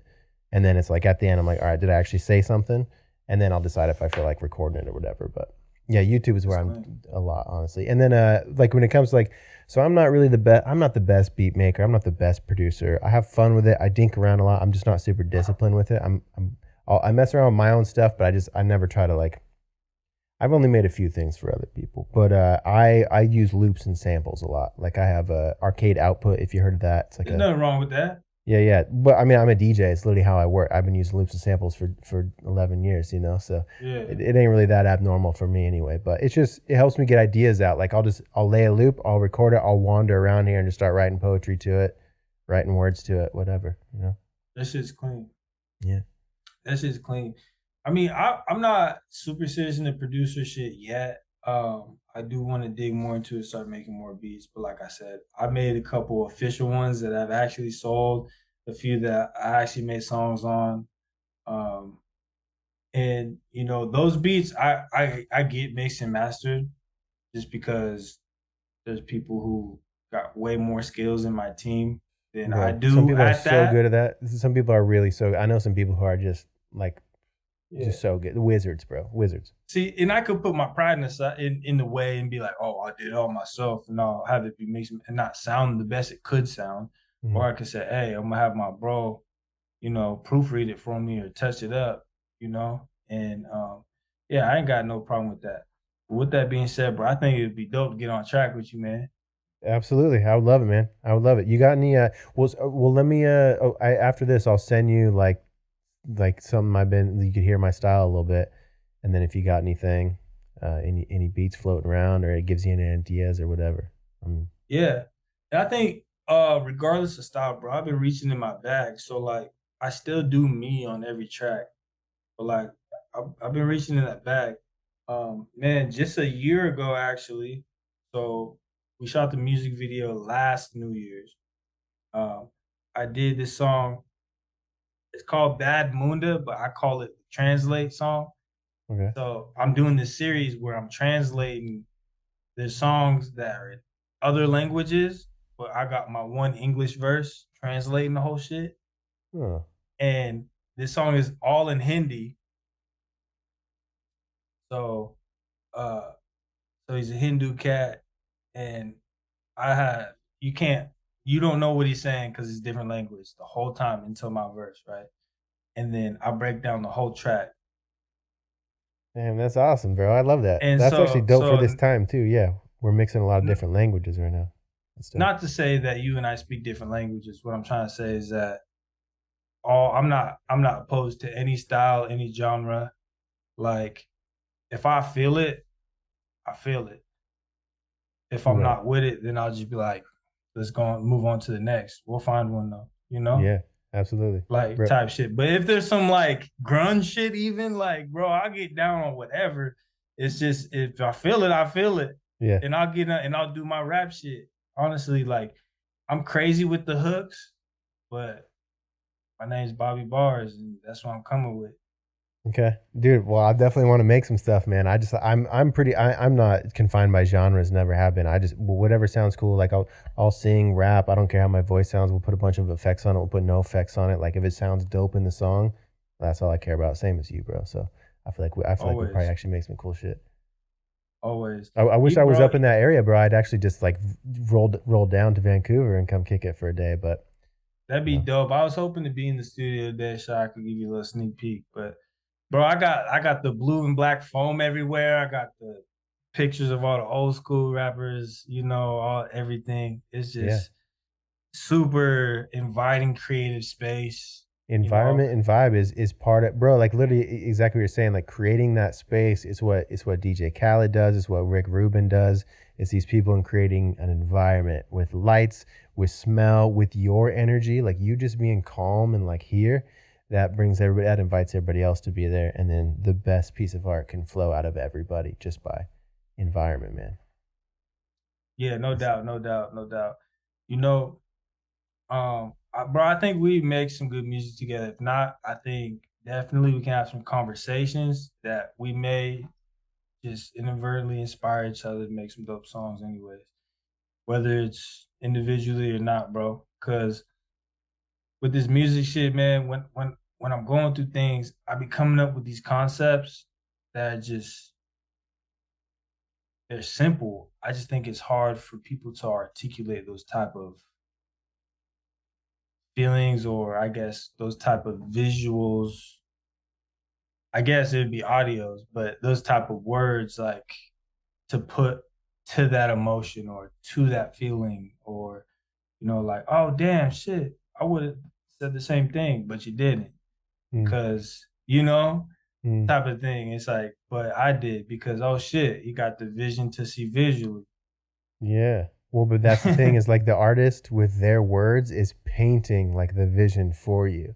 And that's what, Yeah, like, even us as consumers, before we ever wrote anything, that's what we loved. We love when like, oh bro, I like, they know exactly, I felt that exact same thing. I just didn't know how to put words for it. And then someone like is saying he exactly lived it.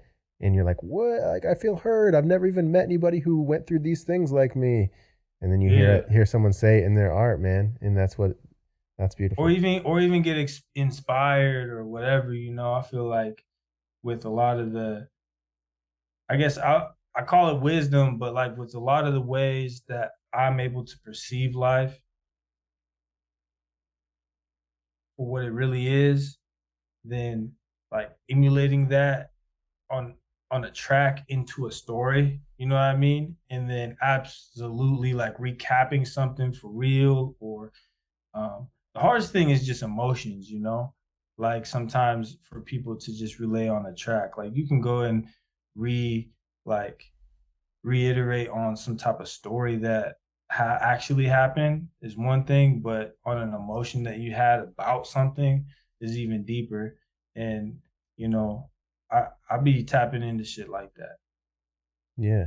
Yeah, You word. know, Revisit it with some wisdom, with some perspective. yeah, for real. Because I mean, bro, you you're only like what we know. They always tell us what they say. Like education is key.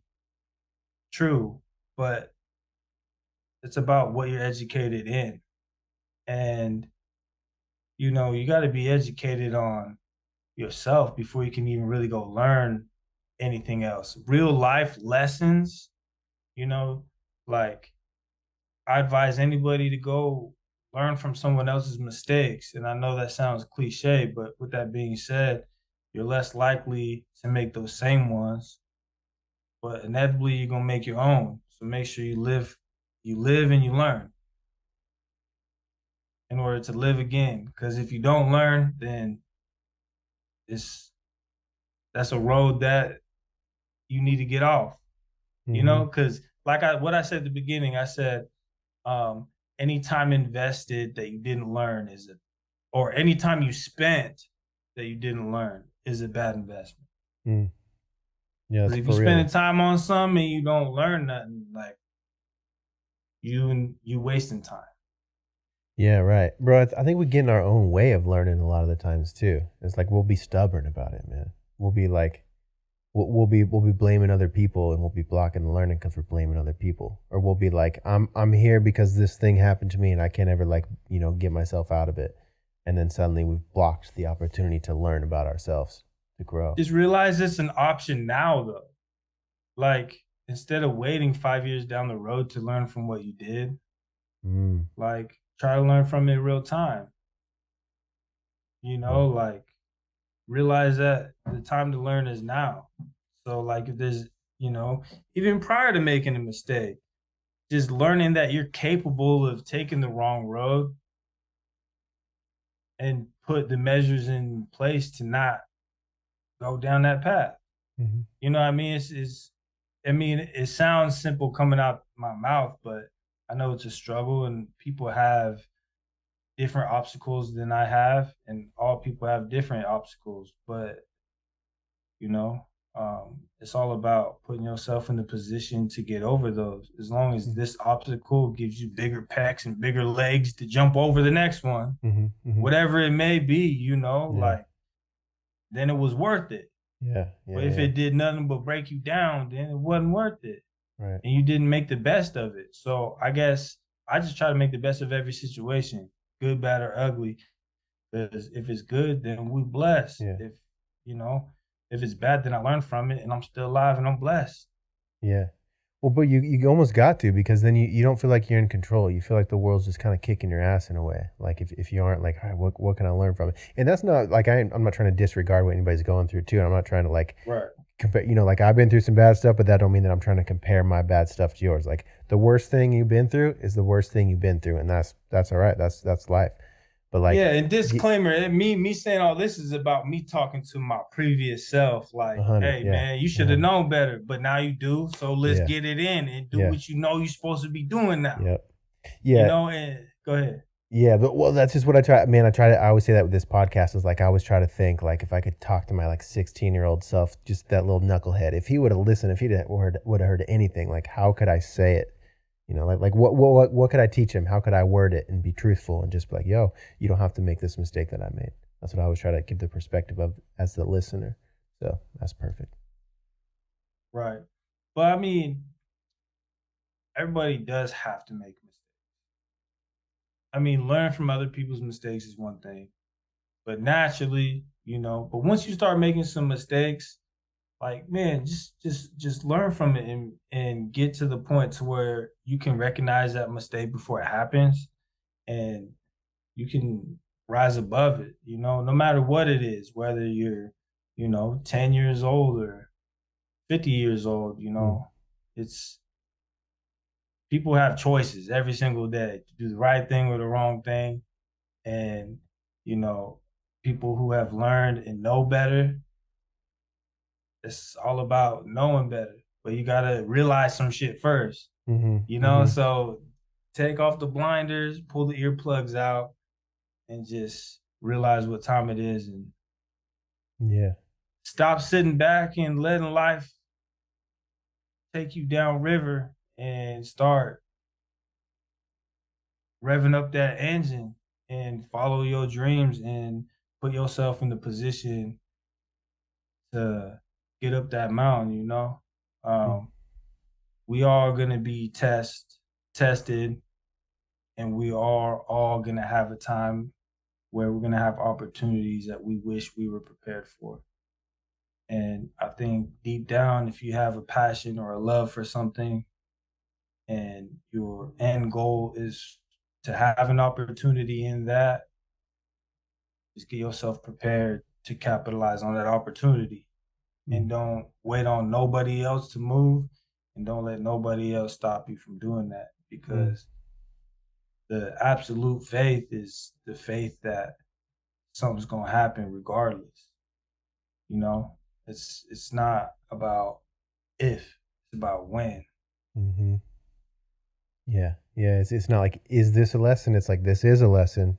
What can I learn from it? You know, because we feel unmoved. We feel, bro. I feel like a lot of young men. You're absolutely dropping bars, by the way. Of course, double RZ.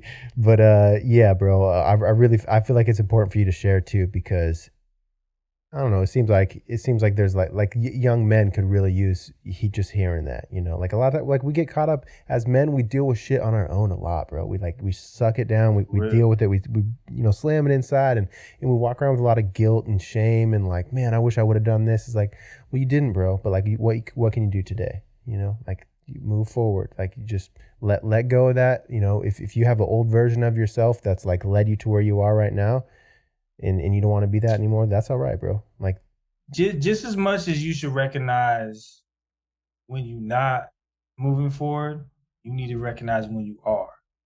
Just like you said earlier, like going to school and doing all that, you're like, oh, you know, right. You got to recognize when you are moving forward, though, because I was and beating myself up. Be proud of every step, G, every single step forward. Because at the end of the day, say tomorrow is my last day, you couldn't say I wasn't working towards something. My accomplishments is my consistency. I'm consistent. I've already accomplished more than what I ever thought I could, right? At the beginning. So you just gotta know when you are moving forward, and be proud of yourself, and then trust in the process, and man, see how far it takes you. Trust in the process. And honestly, the ups and downs of every process, if you actually endure it how it needs to be endured, man, it gonna shape you into exactly who you need to be. And it honestly is gonna teach you more about yourself than you ever knew. And it's you know, if something so deep down in you tells you to take that journey that has a process that you need to endure like that, that's what you're supposed to be doing. And then tunnel vision on that and get it done, you know? And be proud of yourself every time you take a step forward. And every time you take a step back, shit, learn from it. Yeah. And make sure that makes you strong enough for that next step to be worth 2 steps. You know what I mean? That's why I said, like, shit, if you didn't jump over that hurdle, well, however many times you tried to, I hope you gain enough muscles in your legs to jump over it 2-3 times over the next time. That's the point. That's the point. Yep. You might roll down the hill, but you got to keep walking on up until you get to the other side, G. Yep. Yeah. Well, and every time you fail, that's you building some leg muscle. Like, you didn't fail. Yeah. What are you talking about? You didn't fail. Like, you're getting a little stronger. So tomorrow you're going to be able to go like a half inch higher. You know, you're building up muscle. Real. That's how it is. For real, you know, and that motivation, I keep that fire, bro. I keep that fire. I'll let none hold me back. Man, it's just all forward with the music thing. And it's more than just music. I hate calling it that because, bro, it's a brand now, you know? Yeah, I get that. I see that. You know, it's a brand. I see people around town randomly wearing my shirts and my hoodies, you know? And, like, I've been out in Vancouver for, shit, like 12 years now. Something like that. 10 years. 10 years. And Vancouver, Portland area. Kind of been living in the same area, but yeah, man, like, I don't really get out, and I'm not like that sociable all the time, but like the people I meet, every time they leave a conversation with me, it usually they end up with some positive game, you know? And next time I see them, normally they better, or something good happen. Mm. Like I just preach positivity, man. There ain't too many people I meet nowadays that don't respect what I'm doing. You know, there might be some people who are envious and who might think that they better or whatever, but ain't nobody better at doing me than me. I ain't trying to do nothing like nobody else, G. How am I supposed to be better than you at doing you? The Yeah, fuck? bro, I'm not in competition with you. What are you talking about? Yeah, what the fuck? Like, That no, shit's I always mean corny. constructive competition, like we all trying to like better ourselves, that's one thing. But it's like I'ma still always be me. Mm-hmm. I'm gonna be the best me I can be, and hopefully the best you can beat me. Mm-hmm. But Mm-hmm. at the end of the day, I'm only gonna do what I'm gonna do. And to the best of my capabilities, I'm gonna do that very thing. Mm-hmm. Mm-hmm. Well, and that feeds up into other areas of your life. If you're working on yourself at all times, every interaction, like you just said, you just run into someone, boom. Like maybe you just by your demeanor, by you being real, by you just communicating and being here with this person, like maybe you just planted that bonsai seed.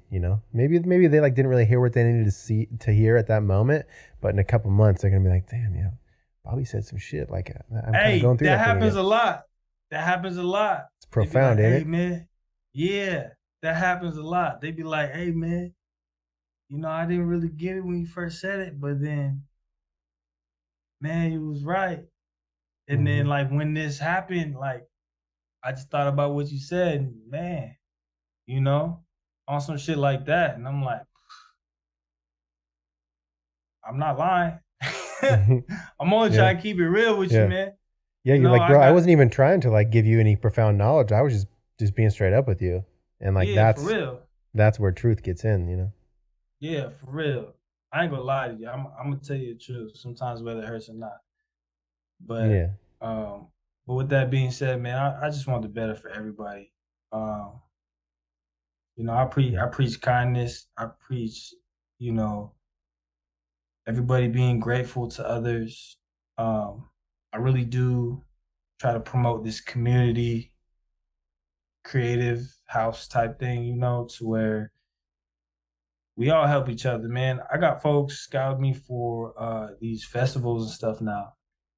And it's all these people who have that same mindset trying to bring all the community and locals and people really grinding that have the same kind of like minds where they're like these bro, I want to see everybody win. And I ain't gonna lie, I'm not trying to surround myself with a bunch of scrubs. Like my friends are my friends, right? And my peoples are my peoples. I got a small circle, but with that being said, I'm trying to surround myself around people who have aspirations Mm-hmm. to be great because I want to be great. You know what I mean? And I don't want to be great for other people to know that I am or to see that I am. I want to be great because I know that it's in me to be great. Mm-hmm. Mm-hmm. You know what I mean? And I know that that is who I am. Mm-hmm. Mm-hmm. So That's meaning, it's bro. real. I think we all got that. And I think when people see it and when they see you acting through it and living through it, like it sparks something in that they don't even like they might not even ever felt before. You know what I mean? Like that this I'm just saying like not to put like artists up on this pedestal like man, we're so real and like we like make other people realize the real self. Like I ain't really trying to picture, paint that, but there really is something about you being at peace. That's like we just work on yourself. You don't even understand the implications that it has, like the domino effect. Like when you're just doing your best in every moment, to some extent in every moment that you can, it's just growing and it's like sparking. It's like little, you're bumping into people and lighting people up, man. It's a For beautiful real. thing. There's already folks who like, man, I wish I would have listened to you, 5 years back when you told me this, that, and the other, and seeing that I'm still being real and doing my thing and just pushing forward. It's like, bruh, I was keeping it real with you. I wasn't trying to get nothing at you. I'm just trying to keep it real. And, you know, I think at a certain time in my life, I wasn't even in the position to hear nothing like that neither, Um, But I think that's why when I did come into the entertainment game was the best time for me because I already knew who I was. I was established as a man. I had a career, established as a person. Uh, Knew who I was able to just keep it real on the track. And I'm not on there doing music out of desperation, not doing music because I need some money, not doing it because people just told me to do it or because I signed some funky ass deal. It's because it was in me, Mm. and it's what I'm supposed to be doing. Right. You know what Well, I mean? And it's just a choice. well, it speaks, man. It speaks for itself. I feel. You know, I feel like everything you're doing with music, I feel like it's beautiful. You're building up a community. You know, I feel like, man, I want to make sure anybody we're getting up here in time. Anybody Yeah, listening, like, I mean, you already mentioned a few things, but like, make sure if anybody's like, yo, I want to like link up with Bobby. I want to check out his music. I want to go to his next open mic. Like, yo, I'm a rapper. I want, like, if there's a spot for me, let's get me on this open mic. Like, anybody listening wanting to like check you out more, make sure they know where to find you, what you got coming up. Your next, what do you say, February 4th, your next song drop? Lay it all out. yeah. So my next song is called "Hold It Down." Um, it's a solo track. It drops on February 4th on all platforms.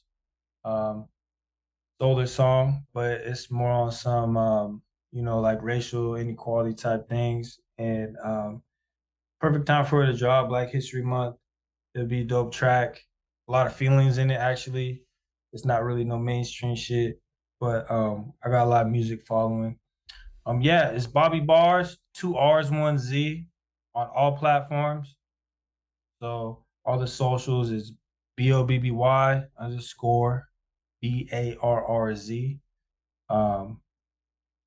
Spotify, Apple Music, all that is just Bobby Barrz, BARRZ. Every Thursday night, I do an open mic. I actually host it at Donnell's Bar on Main Street, across the street from Main Event in Vancouver, Washington. This will be our second one this coming Thursday. It's a pretty dope turnout. It's cool, man. I be running these jokes and all It's that. so Like cool. Yeah. I started writing jokes, testing them. I used a couple actually that I tested out last week. I used a couple on my set on Saturday. Yeah. It's cool, man. Get like, Bro, it's just gonna being make your on mic writing is better. It's gonna make you more comfortable on the mic, bro. It's just it's elevating. I love that you're doing that. That's awesome. That's the main thing, because I mean, if you remember me before, man, I've always been kind of reserved, and I'm not shy, but I'm also not like I'm not a loud person, you know. And being on the mic and stuff, you know, I gotta learn how to make it entertaining, get that time on the mic to feel comfortable to be myself. Cause like, you know, I just was always in the mode of really not talking until I knew somebody, you know, but talking to complete strangers on the mic and holding a conversation with the same type of energy I will hold with somebody I know is different. It's a different, it's a skill to hone in, and I'm doing that. And you know, I want to get some residencies, start hosting shit, you know, and just also give other people opportunities. And already, bro, me taking these steps forward have, you know, it's inspired other people to do a lot of the same type of stuff. And I see it's booming out here actually in the entertainment stuff. Yeah, excellent. It's I love booming. that. I love that. Yeah, hell yeah, So- dude. Okay, so is it open mic for? Is it just hip hop or is it like poetry or like what is it, guitars or what? Hey, open mic. It's everyone's welcome. All genres of music, poetry, comedy, slide through. Even if you're just a fan of some entertainment. So I call it the day shift. It's on Thursday and it's from 5 to 8. It's for people who, you know, work during the day. Cause man, most of them open mics was at 9, 10 o'clock at night, man. And I gotta work too, bro. So I'm just like, I talked to the owner and I was just like, hey man, mind if I like woo. Took me like a month to get him to, you know, agree to it. And we finally got it going. And shit, man, they give me 10% of the bar. Great. Yeah. While I'm there, you know, make a couple dollars, but like I'm really there just to give people a chance to put some work in, because a lot of people have to miss out because they got priorities, you know, they gotta go to work. Yeah. Just like myself. So I kind of made it to fit my schedule, but other people got somewhat of the same schedule, you know? Well, that's exactly what you want to do. I mean, you're going to make dope music because you think it's dope, and then other people are going to think it's dope too. You know, you got to work with what you're Facts. working with, and it's going to help other people out. And I love that you're creating that environment and that community. And bro, like for real, it's just like every single Thursday, you're going to get a little bit better at your craft. You can get more comfortable holding the mic, talking in the mic, balancing your like chill, real, authentic self versus kind of like your elevated stage self. Like me, I always had to like learn, all right, like I'm a DJ, I got to be hype up, but like don't play too hard in the character while you, like you're just trying to talk on the mic. You don't need to be yelling. Like Yeah.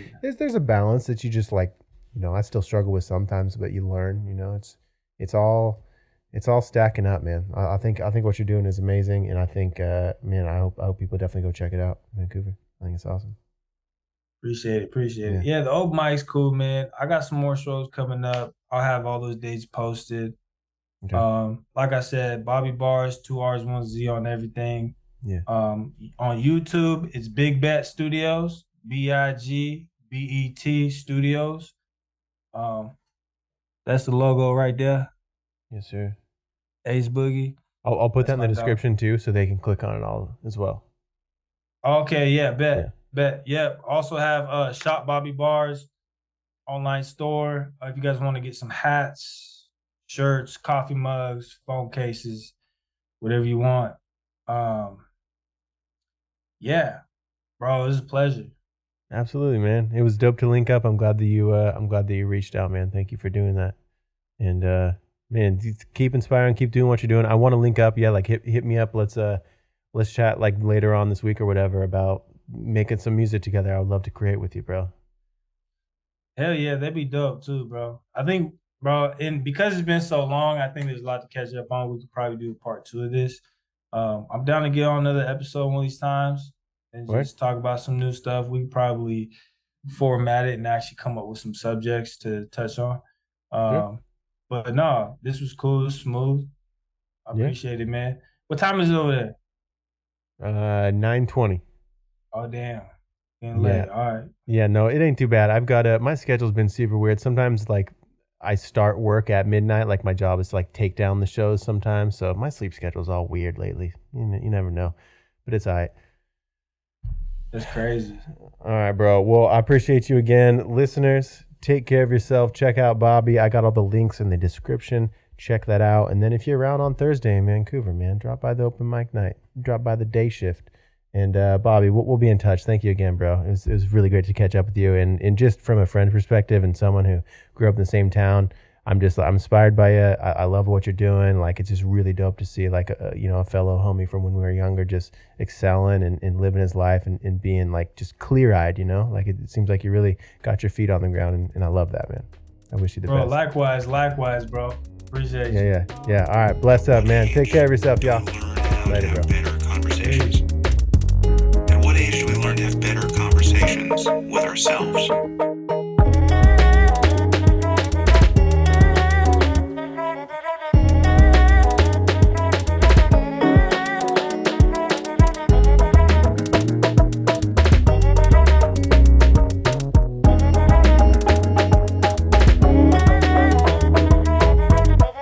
Knowledge is power.